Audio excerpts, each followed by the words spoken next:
नील की नजर फोन की स्क्रीन पर जाती है जहां एक मैसेज आया हुआ था। जैसे ही उसने मैसेज ओपन किया, उसके चेहरे पर हलचल साफ दिखने लगी। रॉयल बैंक की तरफ से पैसे कटने का मैसेज था, लेकिन नाम और बैलेंस ने उसे चौंका दिया। उसकी आंखें चौड़ी हो गई जब उसने देखा कि जिन नाम की जगह होनी चाहिए थी वहां किंग लिखा हुआ था, और अकाउंट में जो बैलेंस दिख रहा था वो अरबों में था, जबकि उसके पास करोड़ों ही थे। उसकी सांसें भारी हो गई। नील हैरान परेशान, ये क्या बवाल है? मेरे पैसे कहां से आए? और ये नाम किंग? उसका दिमाग घूम रहा था, दिल तेजी से धड़क रहा था, जैसे किसी अजीब पहेली में फंस गया हो। अगली सुबह माही जब सोकर उठी, उसने खुद को हाल में सोते हुए पाया। उसकी आंखें खुली, उसने आसपास देखा और हल्की मुस्कान के साथ याद करते हुए बुदबुदाई, माही, अपने बालों को हल्के से छूते हुए, रात मैं उस हैंडसम विलेन से बात कर रही थी। फिर क्या हुआ? उसे अचानक याद आया कि नील ने उसकी पार्टी में उसके बॉयफ्रेंड बनने का वादा किया था, और खुशी के मारे उसने नील को गले लगा लिया था। ये याद आते ही उसके गाल शर्म से लाल हो गए। उसने खुद को थोड़ा संभाला और धीरे धीरे उठकर अपने कमरे की ओर चल पड़ी। चलते चलते उसकी नजर नील के कमरे की ओर गई, जहां का दरवाजा खुला हुआ था। माही चिंता और उलझन में, नील कहां गया? कल रात तो यहीं था। माही ने मेड को बुलाया और पूछा, शीला, तुमने सर को देखा क्या? नहीं माही मैम, सर तो सुबह से नहीं दिखे, उनका रूम भी ऐसे ही खुला था। अब ये कहां चला गया? अगर रात तक नहीं आया तो। दूसरी तरफ शहर से दूर एक पहाड़ी के किनारे नील खड़ा था। उसके हाथ में शराब की बोतल थी और वो लगातार पिए जा रहा था। ये वही जगह थी जहां से उसकी जिंदगी की कहानी ने एक भयानक मोड़ लिया था। वही खाई जहां से कियारा और वो दोनों गिरे थे। हवा बहुत तेज थी, उसके बाल और शर्ट हवा में लहरा रहे थे। लेकिन नील के दिल और दिमाग में तूफान और भी बड़ा था। नील शराब की बोतल को कसकर पकड़ते हुए, कियारा, मैंने तुम्हें फिर से खो दिया, पूरी तरह से नहीं पा सका। उसके चेहरे पर दर्द और गुस्सा साफ झलक रहा था। उसके हाथ में पकड़ी बोतल खाली हो चुकी थी। नील, चाहे कुछ भी कर लूं, मुझे चैन नहीं मिलेगा। गुस्से में उसने बोतल जमीन पर पटक दी। बोतल के टूटने की तेज आवाज। क्यों हो रहा है ये सब? फिर बिना कुछ सोचे वहां से कार की ओर बढ़ा। माही की कार, जो उसने बिना बताए ली थी। वह कार में बैठा और तेजी से वहां से निकल गया। माही फ्रेश होकर अपने रूम से बाहर आई तो उसे अचानक याद आया कि उसका फोन कहीं दिख नहीं रहा। वह इधर उधर देखने लगी, हाल में रखे अपने पर्स की ओर दौड़ी, पर्स उठाया और उसमें फोन ढूंढने लगी। तभी उसकी नजर टेबल पर पड़े एक नोट पर गई। उसने जल्दी से नोट उठाया और पढ़ा, नील, मैं कुछ काम से बाहर जा रहा हूं, टेंशन मत लेना। तुम्हारी पार्टी के लिए टाइम से आ जाऊंगा। और हां, तुम्हारी कार भी ली है, बिना पूछे उसके लिए सॉरी। तुम सो रही थी इसलिए जगाया नहीं। ये मेरा नंबर है। माही ने पढ़ते ही हल्की मुस्कान के साथ नोट को अपने पर्स में रख लिया।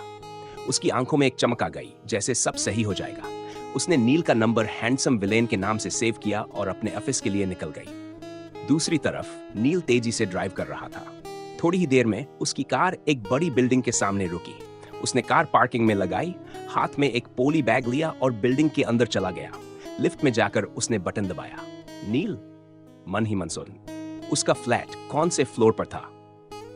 हाँ, लिफ्ट रुकते ही वह उसी अनवे फ्लोर पर फ्लैट नंबर 156 डुआ के सामने खड़ा था। उसने दरवाजे पर लगी नेम प्लेट पढ़ी, मिसेस नील से बुदबुदाते हो, तो वो हरामी इस टाइमलाइन में भी है। यह कहते हुए उसने डोरबेल बजाई। काफी बार बेल बजाने के बाद दरवाजा खुला। सामने एक लड़का खड़ा था, बिना शर्ट के, ब्लैक पैंट पहने।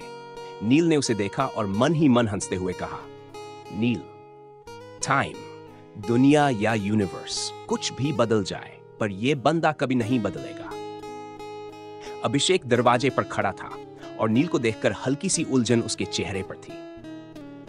उसने नील से पूछा, यस, किससे मिलना है?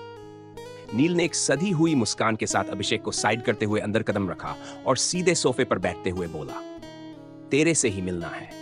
अभिषेक, जो अब और भी उलझा हुआ था, सर खुजलाते हुए नील से सवाल करता है, क्या मैं तुम्हें जानता हूं? नील ने उसकी उलझन का मजा लेते हुए हल्के से मुस्कुराया और कहा, मतलब जानता था पर अब नहीं जानता। अभिषेक नील के पास आकर बैठते हुए झुंझलाकर पूछता है, क्या मतलब अब नहीं जानता? नील उसकी बेचैनी का मजा लेता हुआ मुस्कुराता है और टीवी की ओर इशारा करते हुए कहता है, सब बताऊंगा, पर पहले तो तुझे इस गेम में हराने के बाद। अभिषेक अब पूरी तरह से कंफ्यूज हो चुका था। वो आमतौर पर किसी को यूं अपने घर में नहीं आने देता था, पर नील के चेहरे में उसे कुछ जाना पहचाना जरूर लगा। उसकी उलझन के बावजूद वह हल्के से हंसते हुए बोला, देखो डूड, मुझे इस गेम में हराना पॉसिबल नहीं है। नील ने अभिषेक की आत्मविश्वास भरी बात को सुनते ही मन हंसते हुए सोचा, हाँ, ये लाइन पहले भी सुन चुका हूं। फिर उसने थोड़ी शरारत भरी आवाज में कहा, बोलकर ही हराना है या खेलोगे भी? कुछ देर बाद गेम शुरू हो गया। यह एक कार रेसिंग गेम था। नील के कंट्रोल और स्पीड को देखकर अभिषेक की आंखें चौड़ी हो गई। उसकी उंगलियां ठिठक गई क्योंकि वह देश का नंबर 1 प्लेयर था और उसे इस बात पर पूरा विश्वास था कि कोई उसे हरा नहीं सकता। पर आज कुछ अलग हो रहा था। नील के हाथों में स्टीयरिंग और उसकी ड्राइविंग स्किल्स अद्भुत थी।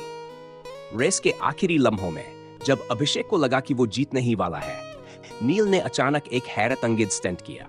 उसकी कार हवा में घूमती हुई फिनिश लाइन पार कर गई। अभिषेक का चेहरा अब पूरी तरह से अविश्वास से भरा था। उसकी सांसें थमी हुई थी। उसने ऐसा कभी नहीं सोचा था कि कोई उसे इस गेम में हरा सकता है। ये कैसे? तुम कौन हो तुम? नील ने जीत की चमकती मुस्कान के साथ उसकी ओर देखा, जैसे एक शिकारी ने अपने शिकार को पूरी तरह जकड़ लिया हो। तुझे सब समझाऊंगा अभिषेक, पर पहले ये तो मान कि तेरा टाइम अब गया। अभिषेक अब बिल्कुल असहाय महसूस कर रहा था। उसे ऐसा लग रहा था कि उसकी दुनिया के सबसे बड़े राज का दरवाजा अभी खुलने वाला है। क्या करेगा अभिषेक? क्या नील उसे उसकी असली पहचान दिखाएगा? जानने के लिए बने रहिए हमारे साथ।